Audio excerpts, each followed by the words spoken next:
The Japanese have rites and ceremonies so different from those of all other nations. The things they do are beyond imagining. And it may be truly said that Japan is a world the reverse of Europe. To the first Westerners in Japan, it was a mysterious world. It was the fabled Isle of Zipangu that Marco Polo had only heard about. The land of riches that Christopher Columbus set out to find.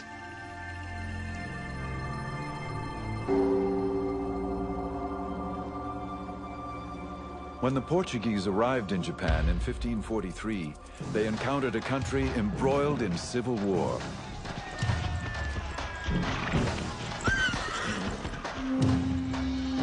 Out of this chaos, one samurai warrior would emerge. He would create a regime so strong it endured for over 250 years.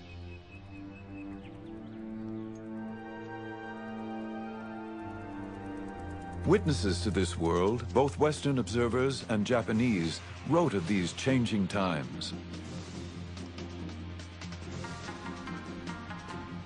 Theirs is a story of flowering culture, of poetic ritual, and of rigid power struggles. It is the saga of opening trade with Europe and then closing its doors to the West. These are the memoirs of Japan's secret empire.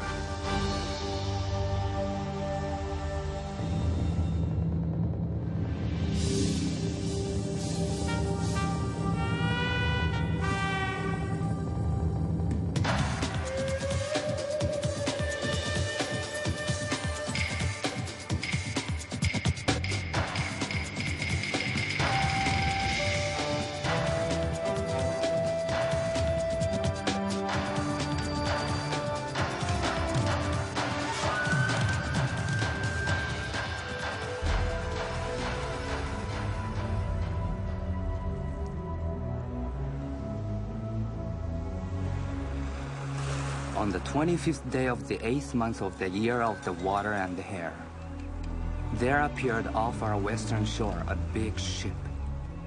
No one knew whence it had come. As a Buddhist monk later recounted, samurai guards were quickly dispatched to warn their master. There were strangers on board these ships, unlike anyone the Japanese had ever seen.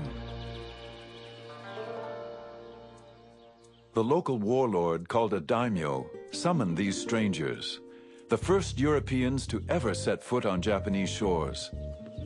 It was the year 1543.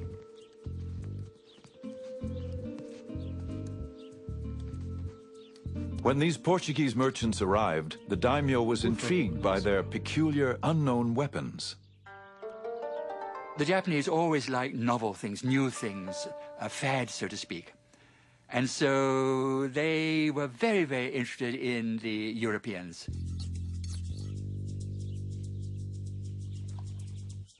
After he watched the Portuguese shoot down a duck, the daimyo purchased 2 guns and put his swordsmith to work making copies. Then he asked for shooting lessons.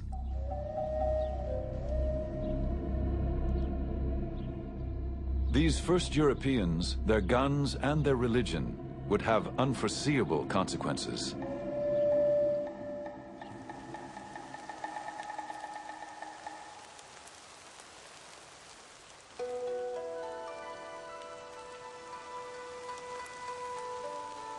In this same year, a boy was born to a daimyo family. He would be known as Tokugawa Ieyasu. His destiny would be to change Japan forever. As an elite member of the samurai class, the boy inherited a world of tradition. A feudal realm of samurai warriors who ruled by birthright and sword.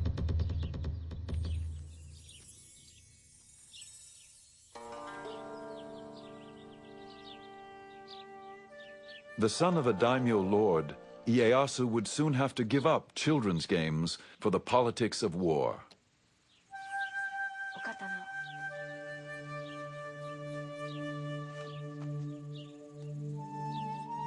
When Ieyasu was still a child, the ruling daimyo demanded that Ieyasu's father send the young boy to him as a hostage, insurance that all orders would be obeyed. When children were taken as hostages, it did not mean prisoners. This was all part of the political negotiation in which alliances had to be formed because no one trusted no one else. So there had to be a guarantee, and therefore the hostage was used.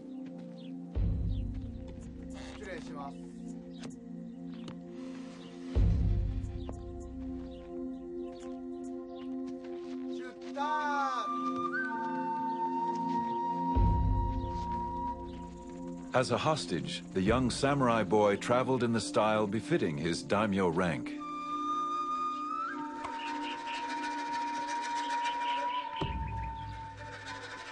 He could not know his destiny, nor could he know that he would never see his father again.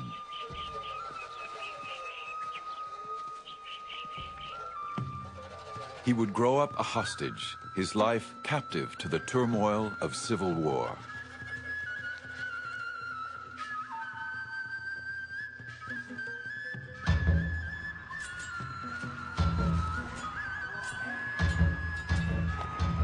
The whole of Japan was involved in wars.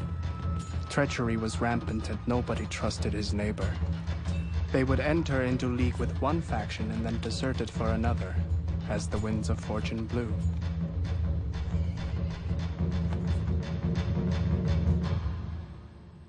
João Rodrigues, an eyewitness to these perilous times, was one of the first Portuguese to arrive in Japan. He came as a cabin boy of 15 and would soon become a Jesuit missionary.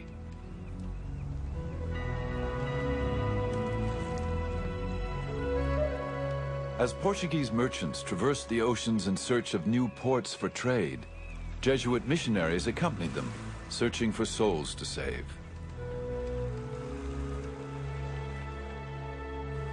The Jesuits were young and dedicated, braving the hardships of the dangerous 2-year voyage to reach Japan, a country which they considered ripe for conversion.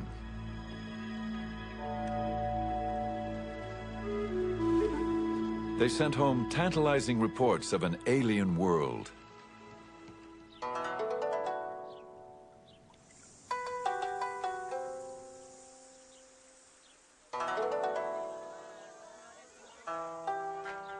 Everything is so different and opposite that they are like us in practically nothing. Now, all this would not be surprising if they were like so many barbarians. But what astonishes me is that they behave as very prudent and cultured people in all these matters. This is something which I would not dare to affirm if I had not had so much experience among them. The missionaries thought that the Japanese were such a remarkable race. Their culture was so developed that it was worthwhile writing back to Europe about the culture which they found, the language the Japanese spoke, and a very complex political system without any influence from Christianity, without any influence from Europe. And so I think this is a thing which one should bear in mind. This was the first time Europeans dealt with Asians on equal terms and not as conquerors and conquered people.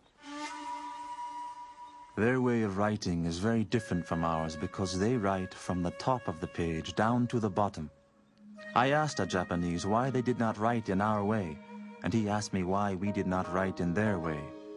He explained that as a head of a man is at the top and his feet are at the bottom, so too a man should write from top to bottom. During his more than 30 years in Japan, João Rodrigues became so fluent in Japanese, he became known as the interpreter. His work allowed him to observe all levels of society, from the highest daimyo warlords to the lowest Japanese farmer. Every class of person, noble or humble, uses a fan throughout the whole kingdom. People who have business matters and other things which they wish to remember, write them down on their fans. They are always carrying these fans about in their hands, opening them, shutting them, and looking at them. Nobody would go out into the street without one.